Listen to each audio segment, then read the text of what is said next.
So it's about that time when Samhain is coming upon us real quick.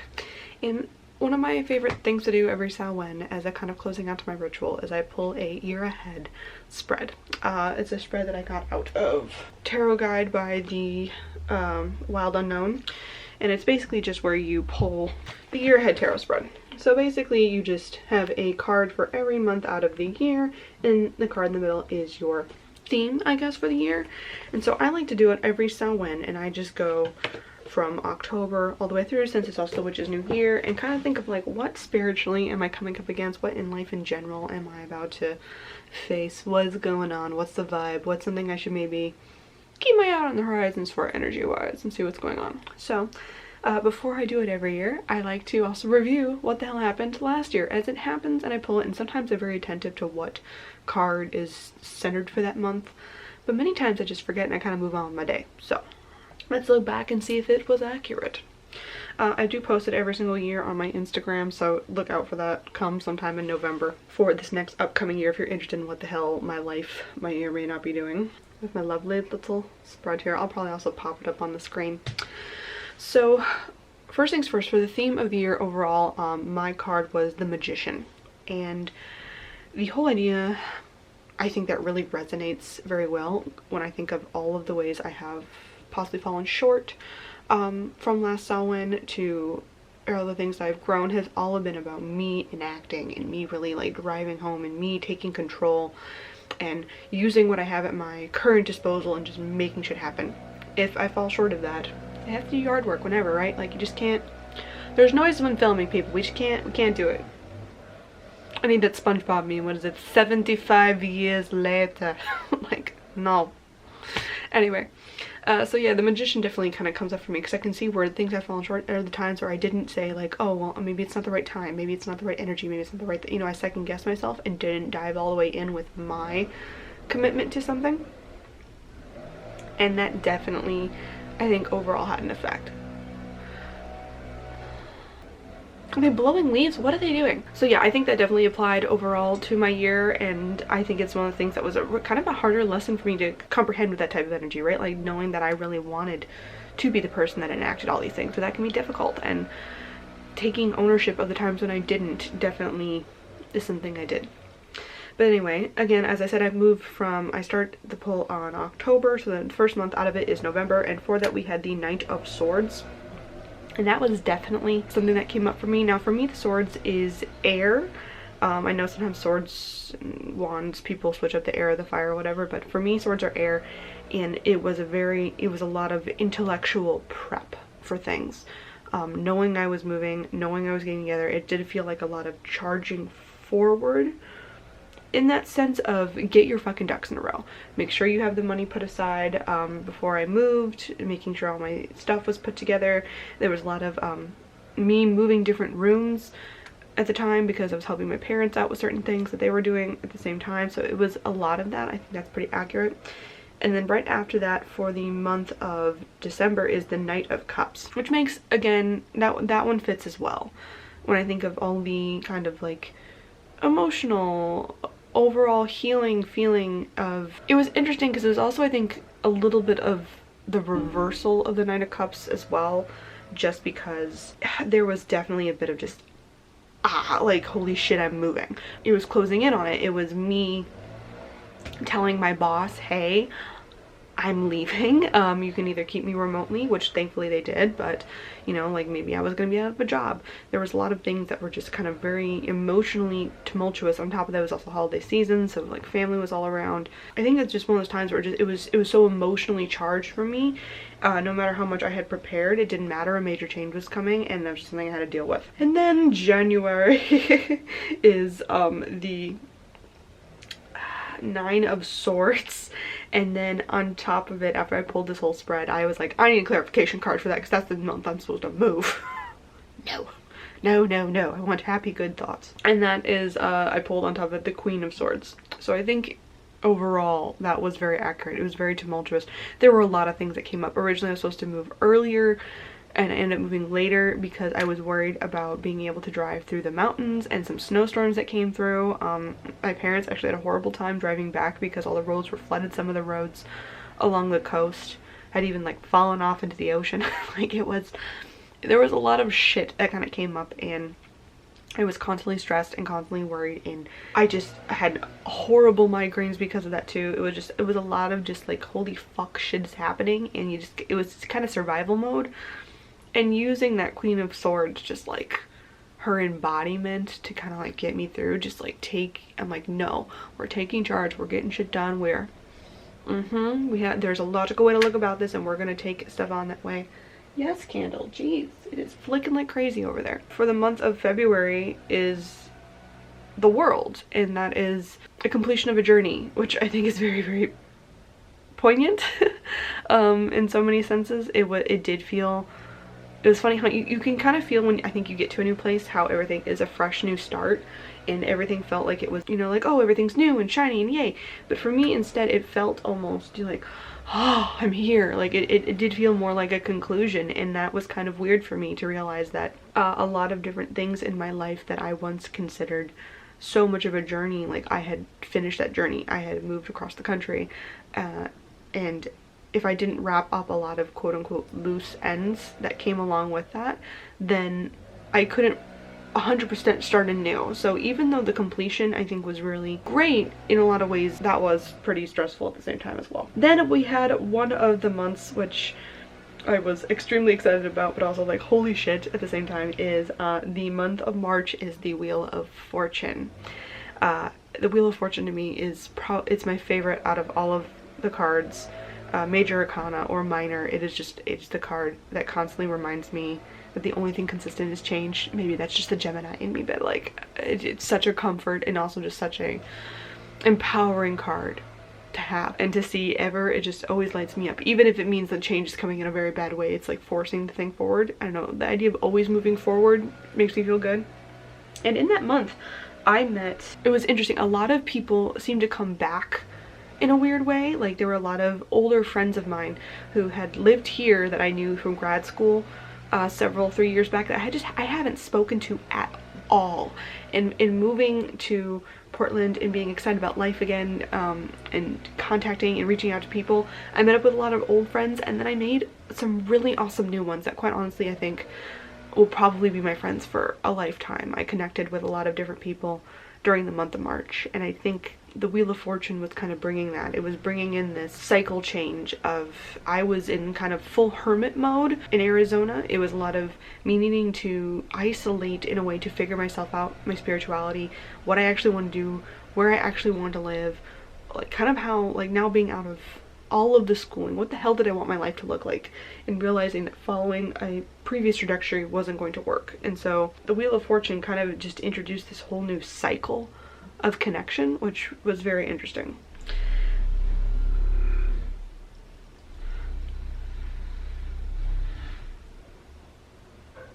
I don't know what in the world? Don't people know I'm filming? My entire building is shaking. What is happening? Sounds like someone's got like a sledgehammer on the roof. What in the world? Or jackhammer, not sledgehammer. Jeez. The Seven of Pentacles. This is about the time when I really realized I was, that depth year was kind of coming in handy a little bit, but also kind of a bit of a struggle bus, because I felt like I was on vacation. And in a lot of ways, I think that card was kind of warning me, watch your shit. Watch your finances. Watch what you're doing, because I made very, very lofty financial goals at the beginning of this year that I am not going to reach by the end of this. I kind of wanted to have very significant things put aside in a certain way for life to get substantially easier. And some of that I've stuck to, but a lot of it is just, has kind of gone to the wayside and is much more tame financial goals, because I realized that one of the nice things about being a hermit is when you are in full hermit mode and all you want to do is make stuff and stay at home, you don't spend so much money. But when you have some really awesome friends that you've reconnect with and some new experiences you really would like to take on, well, that would mean that you're gonna be probably spending some money. And so I had to really had to reevaluate my budget. So that card makes sense, but there are definitely some constant readjustments that came with that, right? Yeah. All right, now The month of May is the Two of Swords, which is, the card represents peace, but I've always said it feels like a peace before the war. And oh my god, was that true with some of my relationships. Specifically, me and my sister had a really big falling out moment that we have now since resolved, but it really made me, I think I realized like that card being there for the month of May was very intriguing, because my god, we had to kind of reevaluate the entire structure of our relationship, in a sense. The whole idea that like she is now an adult, and in that sense that means that where I maybe probably treating her with some kid gloves, like maybe I shouldn't have.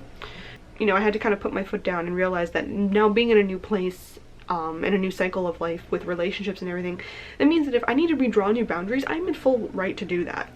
And if I don't communicate those boundaries though fully and respectfully and in a way that is, you know, makes sense, then I can kind of be mad at people for crossing them, like a little bit, you know.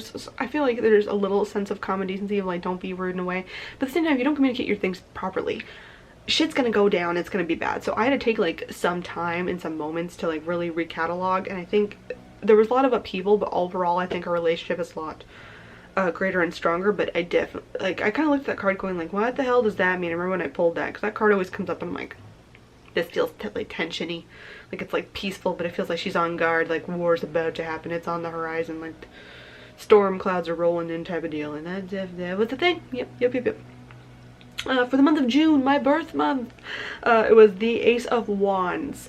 That made a shit ton of sense, specifically when I think of all of the energy that I suddenly was putting into creativity wise. If you guys aren't unaware, I have a poetry book that is out, and my birthday kind of really kicked my ass. I've kind of always wanted to have something published and put together and out there by the time I was 30.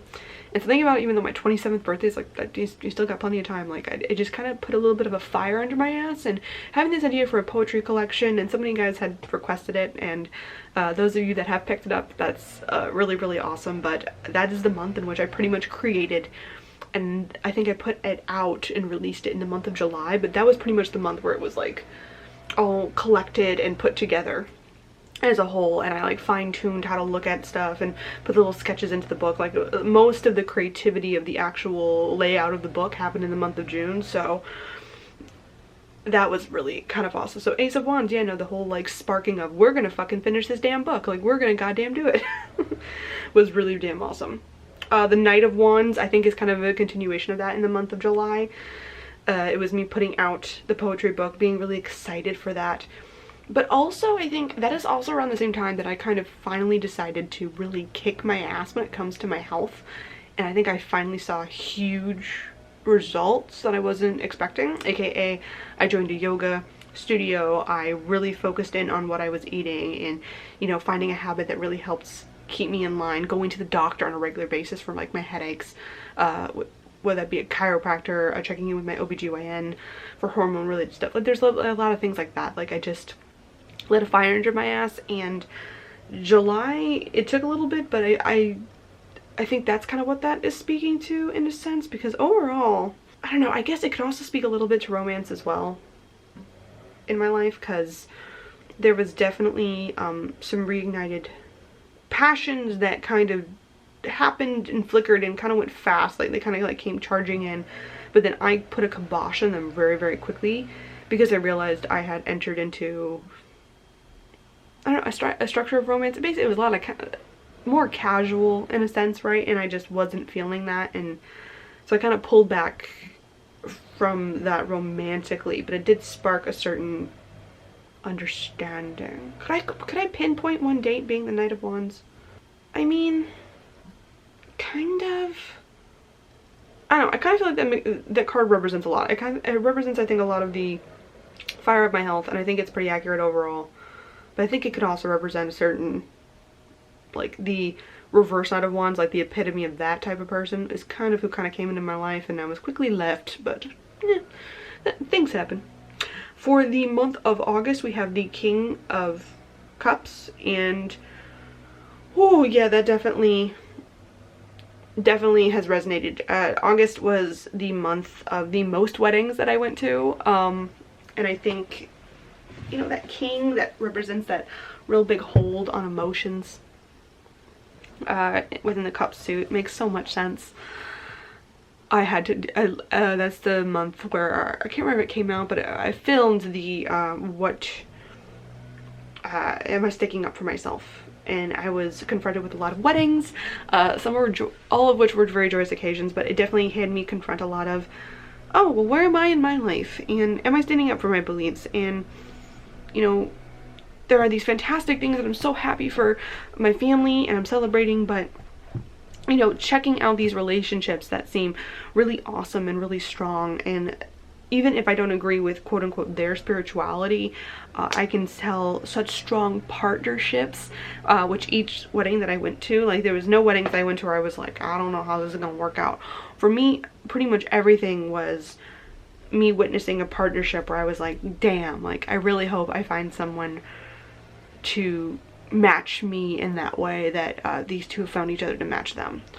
And so that definitely brought up a lot of emotional upheaval type of stuff, which I think overall is just kind of like what naturally happens when you're witnessing major life events happening for other people. You just kind of naturally then always kind of evaluate on yourself and go, oh hey, well, what does this bring up for me? What is, does this bring up a shadow? Does this bring up something else? Does this bring up something that could really rock me in a certain way?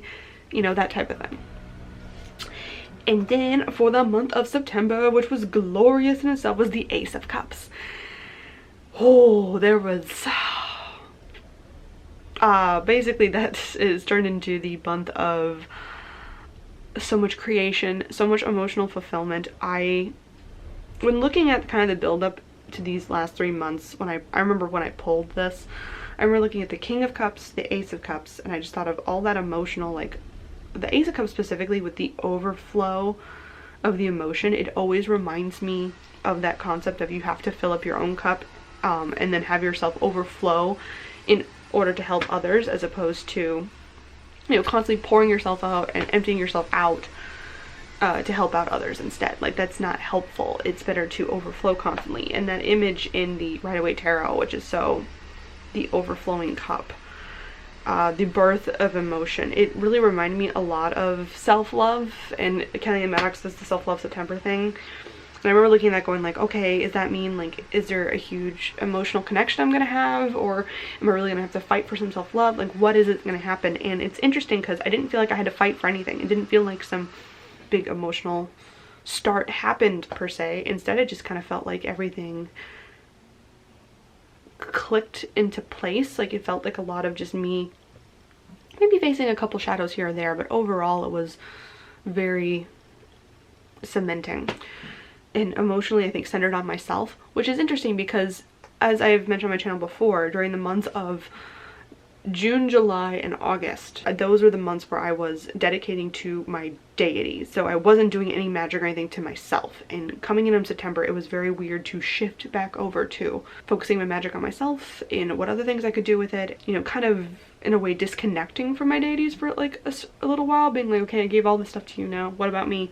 Like, refocusing my spiritual, you know, leanings for a second into more personal magic and other things was very, it did feel very self-loving. It felt very like, oh, I did this amazing devotion and I have so much stuff that came out of it and that's so great, but now it is time to focus on me. Like, I've done it and I can focus on me, and I didn't feel any guilt towards that. Very interesting to kind of get to that point of being like, oh cool, like look at all this progress we've made so far. Look at how much progress I made with caring about myself and all the things I've done for myself. And finally, for the month of October, which we are currently in, it is 10 of Pentacles. And that is abundance and celebrating and partying and just nice, nice, nice. And let me tell you, yes, that is definitely happening. If you don't know how much I've been indulging with all the pumpkin and everything, yes. So much of that structure was built with checking in on my finances and doing the depth here. And there's been a lot of different challenges and things I've done this year, but one of the things that I think is probably just the best thing ever is the fact that I have these habits that I have kind of hammered into me, and now in times when I want to kind of like sit back and relax and really enjoy life, like savor the good parts of it, I can, without fear or worry that my entire life is going to go spiraling down into a pit of horrible life habits again in a lifestyle that'll end up putting me in either pain or, you know, being uncomfortable in my own body or whatever else. Like, just because I relax a bit and aren't so stressed out on myself about how my life is gonna go, doesn't mean my entire life is going to, you know, crumble away into all these pieces until I am a toxic human being once again. Like, the habits and the traits that I have cultivated within myself are there, and they are strong, and they're holding. And the reason I put so much effort in the beginning to build those things up is because, hey, the whole point was so that it would then become easy and fun later to go throughout life, and just to have these things as your foundation that have been built without that much effort with maintaining them. Like, there's a little bit of effort. Like, you still gotta kind of remind yourself of stuff. It's not 100% like I don't have to think about it, but overall it's been pretty damn great. So there are some major shifts that are currently happening that I think scrying in the mirror possibly brought up. Again, I keep mentioning this in videos, but I will update you guys on that at another point, because I just, you know, when something major happens and the spirits were like, hey, the universe is like, yo, we told you. We told you it was fucking coming. Are you prepared? I'm sitting here going like, oh fuck, am I? Like, and is this right? Am I second guessing it? Or is this something really fucking major and awesome that I didn't realize was gonna come into my life? And does it feel as awesome as it was supposed to? Like, there's a lot of things kind of coming up in the air with it, so I don't know. Hopefully it will be something that has good fruit, but I don't want to like jinx it or get a little too crazy with it without, you know, kind of confirming. And also like enjoying it, you know, like when really awesome surprises come into your life, I think we forget to enjoy it. I think we worry so much about second guessing it. That's one of the reasons I really am trying not to overstress this month with all the luxuries and things that I'm feeling, whether it's within my craft, with, you know, just meditating with my puppet doll that I've made, or indulging in really good foods or really good friendships, or, you know, cuddling up and making a really stunningly great environment, or, you know, making a couple more purchases this month that maybe aren't necessarily my depth here. Like, it's all about enjoying and savoring life this month as much as possible. I think putting the effort to that, as the magician says, like, put your energy where you want to see things kind of come about into fruition. Like, I want a little luxury this month. I want an enjoyment. One of the main things I've heard over and over and over again from Loki this year is it's supposed to be fucking fun. It doesn't have to be all stress and pain, and like even the things that are difficult and you feel like you have to manipulate and pull these strings to make anything that you want happen. Even that should be a little fun. If every part of your life is nothing but a struggle and a pain, then you're doing something wrong. You know, you need to change something. Then change needs to come in as quick as possible, because you should be playing a bit of a game. It should be fun. And I think that's kind of me realizing, moving here, checking into my finances, reconnecting with friends, making new friends, reaching out again and being vulnerable to people with my craft, and being open with my paganism and so many things this year, is the fact that I did all those things that were hard, and I still have shadows to face and things to work through, but I did all of that so that life could be 10 times more easy and fun, and I could be enjoying so much more of it. And I think I have done that this year. Even if I've fallen short in some of the ways with the magician. There are definitely some creative projects that have fallen to the wayside. There are definitely some health goals that part of me is like, oh, maybe that was a bit of an overshot. Like, there was a certain like way I wanted my body to look, and or like a certain body fat percentage I'd love to have hit, and that's just not here. But there have been some huge significant improvements, and I really enjoy what my body is doing and the strength I'm building right now and the routine that I've built. Goals change. You know what I mean? Maybe I just need to kind of like refocus on things. And that's kind of happened a lot with like finance and everything else. Is I've had an idea over here, realized that a lot of what I wanted has kind of shifted, even just slightly, just changed just a bit. And so that means that then the effort has to be redirected to a different direction. So anyway, comment down below. Do you guys like to do year ahead spreads, or do you like to look into your futures when it comes to certain energies, etc. and so forth? Do you check it back in on them? Are you of the mind that there is very strong, like, this is what's going to happen and the tarot cards can predict? When I do these spreads, I'm not looking to have my future predicted so much as I'm just wanting to get a assessment of what energies I could encounter, and then when I am confronted with those energies, is there a way for me to maybe negate a negative fact? Like, if I see a really huge tower card or a death card or something coming up, I will then immediately evaluate in my life what is no longer serving me, what can I get rid of, what can I do now that doesn't make maybe a death of something in my life, or a destruction of something, or, you know, if the devil pops up, like what am I being too addictive with, what am I being too, you know, attached to, and it's really no longer serving me, what are ways I'm being self-destructive. I look into all these things to see, hey, maybe I can then circumvent that energy entirely. Maybe I can change and adapt and become a better person and a better witch and all of that stuff before the bad thing even hits me. That's kind of how I look at it. So anyway, this part of Youtober, this is a very, very long video, but I hope you guys, if you stuck around to this point, that's pretty awesome, and I will see you guys tomorrow. Bye-bye.